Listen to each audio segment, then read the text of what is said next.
Hello, thank you for joining us. Welcome to What Counts, the podcast where we dive deep into the world of information governance. Here we highlight proven solutions developed through our experience working with companies across various industries, and we talk about how you can apply them to your company.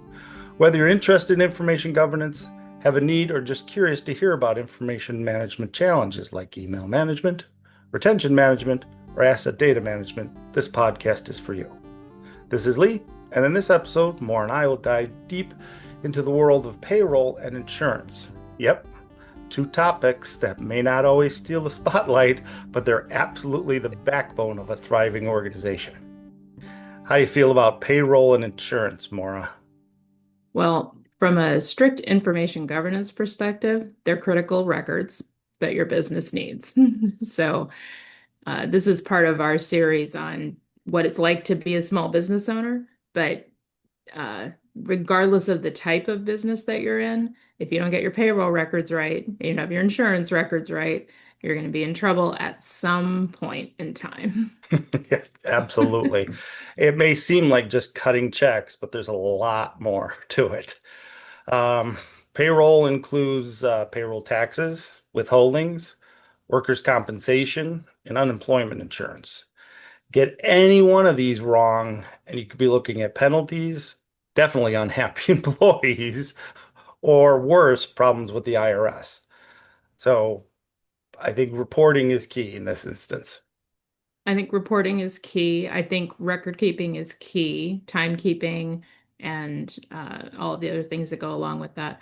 I just had a flashback to when I was very new in my career and working for a small company, small consulting firm, and they decided not to run payroll for somebody who was on vacation 1 week because they thought, oh, he doesn't need his paycheck. He's out of town. Well, this was in the days before you had direct deposit, and he sent his wife to pick up his paycheck because, in fact, they did need his paycheck, and they weren't going to wait until the next week when he came back in the office to pick it up. They needed it, and it wasn't ready. And I was a very junior person. And shortly after this, I actually took over running payroll and paying accounts payable because this company was small and they gave me all the tedious jobs. So I remember at the time, even then, thinking, yeah, the most important thing you need to do in a company is pay your employees. Otherwise, why would they come to work? Right. Yeah, don't know if I would. Oh, Uh, exactly. So, to help you with that, there are accounting systems out there, and they have models or modules is a better word that'll help with the payroll piece. Payroll taxes, they collect it, they sort it out, and so forth. It gets trickier when you have company employees in multiple states. That's when it gets a little trickier because the taxes are different and the regulations are different and the reporting is different and so forth. But you can always get help. I think we talked about in a previous episode, PEO, Professional Employment Organization. If you get big enough and you need help in this area, they'd be happy to take on payroll responsibilities for you. For a small fee. Um, so the key, whether you're going to do it on your own, or you're going to do it with a tool, or you're going to do it with an organization, a PEO, in all three cases, you need to be registered in the states where you have employees. So just like you have a federal employee ID number so that you can report payroll for your employees to the IRS, you also have to have a state employee ID number for most states. There are some states that don't have state income tax, so you may not need it in those states. But for most states, you're going to need something. Register the fact that you have employees, you're doing commerce basically in that state. Even if they don't have a state income tax, they may have requirements for workers' compensation insurance. And Absolutely. and that's a state by state thing as well. So the key here is understanding what your responsibilities are and start with, okay, who are our employees? Are they full-time employees? And we can talk about that later, but full-time employees or employees that are on your payroll in some way as an employee as opposed to a contractor. where you as a company have taken on the responsibility of making sure that income is correctly reported and withholdings are taken care of, um, unemployment insurance, workers' comp insurance, all of that. Understand where your employees are, where they work, because I know I lived in Philadelphia for a while, lived actually outside of Philadelphia for a while, which is key. But I had an office in Philadelphia. And depending on if I worked at home or if I worked in the office, it was a different tax setup. And the company I worked for was a big company. They had all that figured out.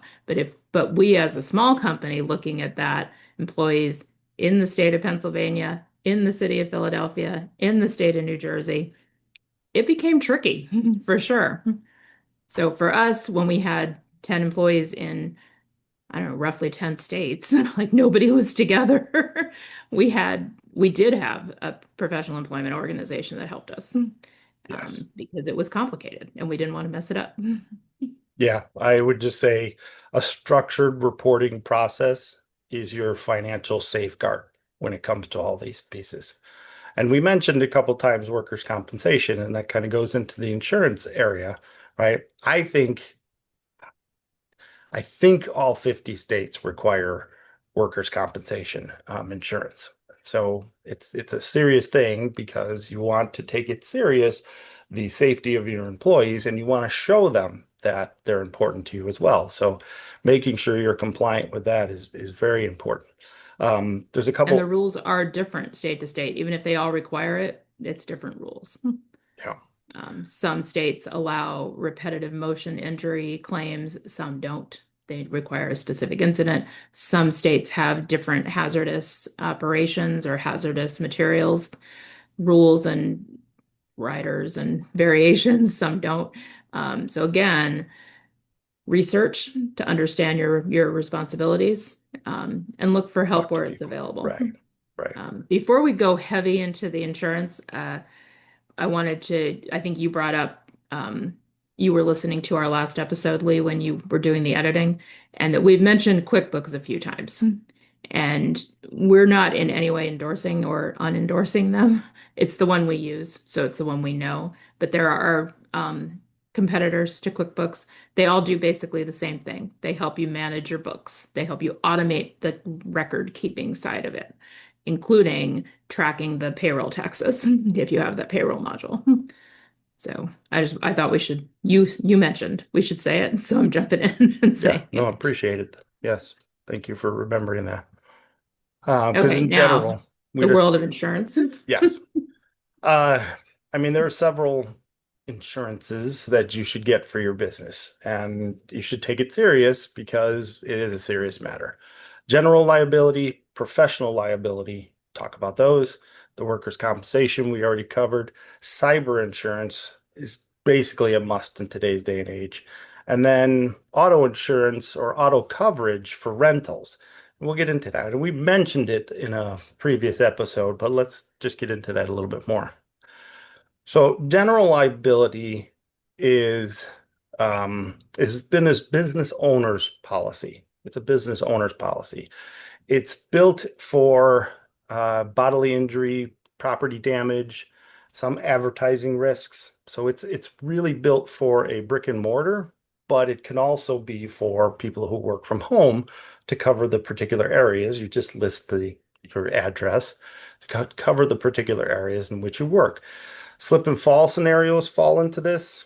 You know, if a client tripped over a cord or something that went to a warehouse, or you brought them into your home to have a meeting or something like that, that's where your business owner's policy or your general liability insurance, one and the same, are going to cover you. Um, if you're a solopreneur and you're looking to skip this one because you don't have a storefront, this policy can also help with some legal fees if something does go wrong. It's just not about protecting space, it's about protecting your activity. So that's a key piece. Um, Professional liability or errors and admissions insurance. Omissions, errors and Sorry. omissions, Yes. Yes. not admissions. Um, it is Absolutely vital, right? If you are offer any sort of advice, services, consulting, or you give deliverables, this one's crucial because a client can claim that some of your work has caused them financial harm. Whether it's unintentional or not, they may have a case, and here's where this comes into play. So if you're a marketing consultant, a software developer, a coach, one misunderstood email could cost a lot of money for you. And so this is key in this area where you'll be covered. Do you want to? I think that one goes along with writing a solid contract that spells out what your obligations are, and not just this is what we're going to deliver, but this is how we're going to do it. This is what we are telling our clients it's can be used for. For instance, we're consultants in the information governance space, but we're not lawyers, and we are not providing legal advice either on this podcast or in our client work. And our clients understand and agree with that. So they understand that they have the responsibility to, if they're worried, to check anything that we might tell them with their own attorneys, either in-house or their outside counsel. And so that our contracts say that. And then we have the professional liability, the errors and omissions insurance as a backup, which we, thank goodness, never had to use, Yeah. but we have it. And the reason it's called colloquially kind of errors and omissions is if you accidentally make a mistake or you forget to do something. So it's either you actively do it wrong, like you type it wrong, or you say it wrong, or you just forget to say it. It's both, it's either one. So Okay. Just plowing through workers' compensation. I think we covered this one in pretty good detail. It implies that you're serious about your employees' safety, whether you're using contractors or part-time people. We already stated it. We should check your state laws. Um, but miscalculating this or misclassifying something can land you into hot water here. So you need to be careful. That's kind of the best advice we can give you. Make sure that you have it if you have these employees. yep. And our clients, many of them require it. Like they're checking. Part of our, like Lee's saying, we're doing this insurance. We get this insurance because it's the right thing to do, and it protects us and it protects our employees. It protects our clients. Also, our clients are asking us to prove that we have it because that's part of their due diligence. As they're doing work, they're protecting their own business, their own clients, their own customers and employees by ensuring that anyone who's working for them, meaning us, has all the same protections that are necessary. Absolutely. Cyber insurance, the modern must-have. That's what comes up when you do a search for this one. If you have client data, payments, cloud platforms, this is essential, right? Cyber attacks aren't just for Fortune 500 or 1,000 companies anymore. Small businesses, mid-sized businesses are often targeted because there's the perceived perception that they're easier to hack. And it could cause huge problems. A data leak, phishing scam. How many emails do you get a day that are a phishing scam or some sort of problem? I get payments of PDFs or payment links or whatever. It says, here, click this, and you'll get your $10,000 payment from client XYZ. And yeah, don't click that link. It'll be a problem. So, Don't click that link. They're not paying you. right. Yeah. Yeah. And I mean, the worst thing that could happen in this area is your customer trust goes down as well. So knowing that you have this to back you up can help you from a branding perspective. You Um, often hear about denial of service attacks happening, where a hospital or a school has all their records basically taken hostage by a hacker. And the cybersecurity insurance is one of the ways uh, that you can recover from that. It also a little bit, in some ways, forces you to do a better job of protecting yourself because in order for you to be insured, you have to provide a lot of detail about how you are protecting your information, your own company data, your employee data, and your customer data. You have to provide a lot of that to the insurance company before they will give you the insurance. That's true. And so it raises your level of preparedness in addition to giving you that backup in case something goes wrong. Right. May help you with forensic investigations. It may help you with legal costs. It may help you with public relations support, or even ransom payments in some cases, in case your data is locked up. But you're right. I fill out a form every year when the cyber insurance comes up. Did anything change from your platform perspective, your technical environment? And you have to be honest on it because you want to be covered And correctly. we've been in business for 12 and a half, almost 13 years now, and things have changed. Like the world of computing has changed a lot in that time in terms of using the cloud and using shared repositories of information. And so we've had to increase our security, but also increase our ability to talk about it and explain it to clients and to the insurance company. Um, so it's an interesting because we're small, and we came from a much bigger company, and I came from the classified world. Like I had significant experience in the Intel space, where there are a lot more rigid rules, but there's also a lot more infrastructure around protecting your information. So you go into a small company and you think, okay, well, we're not in healthcare, so we don't have HIPAA protected information, that private healthcare information, we don't have that. And when we have worked for healthcare companies, we haven't held their data. In fact, in a couple cases, they gave us their computers to use for something we needed to do so that we wouldn't have any of their protected information in our environment. So we feel like we're pretty low risk when it comes to the type of information we have and the footprint that we have. But in fact, everything's connected on the cloud, and that these risks are real. And so having to really understand what our exposure is, which is relatively limited, but it's not zero. So it's been an interesting, I think, kind of growth for us over the past, I would say it really picked up about 7 years ago, is when our clients started requesting more, and the risk was definitely higher. Yep. Started rising. Yep. Last but not least, auto insurance. I know we talked about it in one other episode, but if you rent a car for work or travel, um, don't assume that your personal auto policy covers it. Don't assume that your the rental company's coverage is enough. Just make sure that you have an additional rider if necessary. Sometimes that's associated to the credit card that you purchased the vehicle or rent the vehicle on, so you can check into that. It's just if an accident happens, it could be a huge liability. So you want to make sure you're properly covered. Um, Insurance is not just a strategy.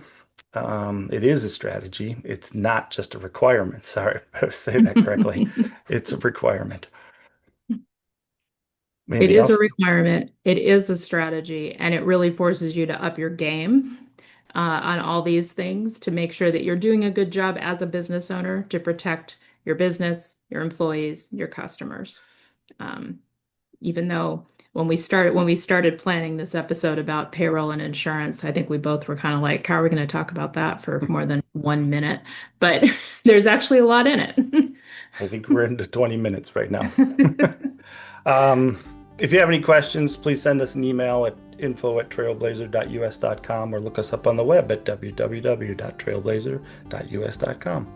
Thank you for listening, and please tune in to our next episode. Also, if you like this episode, please be a champion, share it with people in your social media network. As always, Also, sorry, jumping in.